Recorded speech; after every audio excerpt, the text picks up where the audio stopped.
بسم اللہ الرحمن الرحیم۔ رسول اللہ صلی اللہ علیہ وسلم کے آزاد کردہ غلام حضرت ابو رافع رضی اللہ تعالی عنہ سے روایت ہے کہ میں نے رسول اللہ صلی اللہ علیہ وسلم کو اپنے نواسے حسن بن علی رضی اللہ تعالی عنہما کے کان میں نماز والی اذان پڑھتے ہوئے دیکھا جب آپ کی صاحبزادی حضرت فاطمہ رضی اللہ تعالی عنہا کے ہاں ان کی ولادت ہوئی۔ حضرت ابو رافع رضی اللہ تعالی عنہ کی اس حدیث میں حضرت حسن رضی اللہ تعالی عنہ کے کان میں صرف اذان پڑھنے کا ذکر ہے، لیکن ایک دوسری حدیث حضرت حسین بن علی رضی اللہ تعالی عنہما سے روایت کی گئی ہے۔ معلوم ہوتا ہے کہ آپ نے نومولود بچے کے داہنے کان میں اذان اور بائیں کان میں اقامت پڑھنے کی تعلیم و ترغیب دی، اور اس برکت اور تاثیر کا بھی ذکر فرمایا کہ اس کی وجہ سے بچہ الصبیان کے ضرر سے محفوظ رہے گا جو شیطانی اثرات سے بھی ہوتا ہے۔ ان حدیثوں سے معلوم ہوا کہ نومولود کا پہلا حق گھر والوں پر یہ ہے کہ سب سے پہلے اس کے کانوں کے ذریعے اس کے دل و دماغ کو اللہ کے نام اور اس کی توحید اور ایمان و نماز کی دعوت و پکار سے آشنا کریں۔ اس کا بہتر سے بہتر طریقہ یہی ہو سکتا ہے کہ اس کے کانوں میں اذان و اقامت پڑھی جائے۔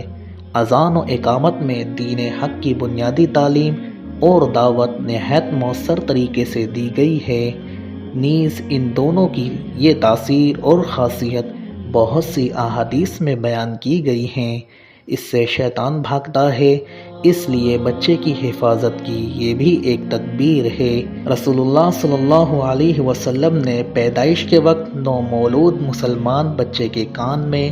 اذان و اقامت پڑھنے کی تعلیم دی، اور جب عمر پوری کرنے کے بعد اس کو موت آ جائے تو غسل دے کر اور کفنا کر اس پر نماز جنازہ پڑھنے کی ہدایت فرمائی۔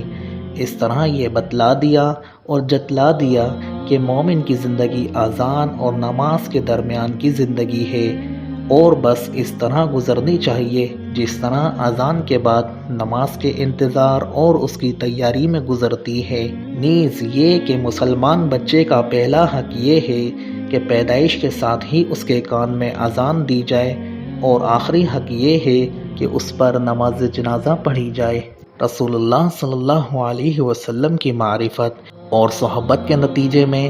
صحابہ کرام رضوان اللہ تعالی علیہم اجمعین کو آپ کے ساتھ عقیدت کا جو تعلق تھا، اس کا ایک ظہور یہ بھی تھا کہ نومولود بچے آپ صلی اللہ علیہ وسلم کی خدمت میں لائے جاتے تھے تاکہ آپ ان کے لیے خیر و برکت کی دعا فرمائیں، اور کھجور یا ایسی کوئی چیز چبا کر بچے کے تالو پر مل دیں اور اپنا لعاب دہن اس کے منہ میں ڈال دیں جو خیر و برکت کا باعث ہو۔ اس عمل کو تحنیک کہا جاتا ہے۔ حضرت عائشہ صدیقہ رضی اللہ تعالی عنہما سے روایت ہے کہ لوگ اپنے بچوں کو اللہ کے رسول صلی اللہ علیہ وسلم کے پاس لایا کرتے تھے تو آپ ان کے لیے خیر و برکت کی دعا فرماتے تھے اور تحنیک فرماتے تھے۔ حضرت اسماء بنت ابی بکر رضی اللہ تعالی عنہا سے روایت ہے کہ وہ ہجرت سے پہلے مکہ میں حمل سے تھیں۔ جب ہجرت کر کے مدینہ آئیں تو قباء میں ان کی ولادت ہوئی اور عبداللہ بن زبیر پیدا ہوئے۔ کہتی ہیں کہ میں بچے کو لے کر رسول اللہ صلی اللہ علیہ وسلم کی خدمت میں حاضر ہوئی،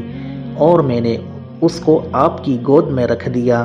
آپ صلی اللہ علیہ وسلم نے چھوارا منگوایا اور اس کو چبایا، پھر اپنا لعاب دہن اس کے منہ میں ڈالا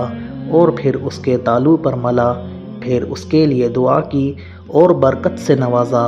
اور یہ اسلام میں پہلا بچہ تھا، یعنی جو ہجرت کے بعد پیدا ہوا۔ صحیح بخاری کی اس حدیث کی ایک روایت میں یہ اضافہ ہے کہ حضرت عبداللہ بن زبیر رضی اللہ تعالی عنہ کے پیدا ہونے سے مسلمانوں کو خاص کر اس لیے بہت زیادہ خوشی ہوئی تھی کہ یہ بات مشہور ہو گئی تھی کہ یہودیوں نے مسلمانوں پر ایسا جادو کر دیا ہے کہ ان کے بچے ہی پیدا نہ ہوں گے۔ عبداللہ بن زبیر رضی اللہ تعالی عنہ کی پیدائش نے ان کو غلط ثابت کر دیا، اور مسلمانوں کے جو دشمن یہ جادو والی بات مشہور کر رہے تھے وہ ذلیل ہوئے۔ کتب حدیث میں تحنیک کے بہت سے واقعات مروی ہیں۔ ان سے معلوم ہوا کہ جب کسی کے گھرانے میں بچہ پیدا ہو تو چاہیے کہ اللہ کے کسی مقبول اور صالح بندے کے پاس اس کو لے کر جائیں اور اس کے لیے خیر و برکت کی دعا بھی کرائیں اور تحنیک بھی کرائیں۔ یہ ان سنتوں میں سے ہے جن کا رواج بہت کم رہ گیا ہے۔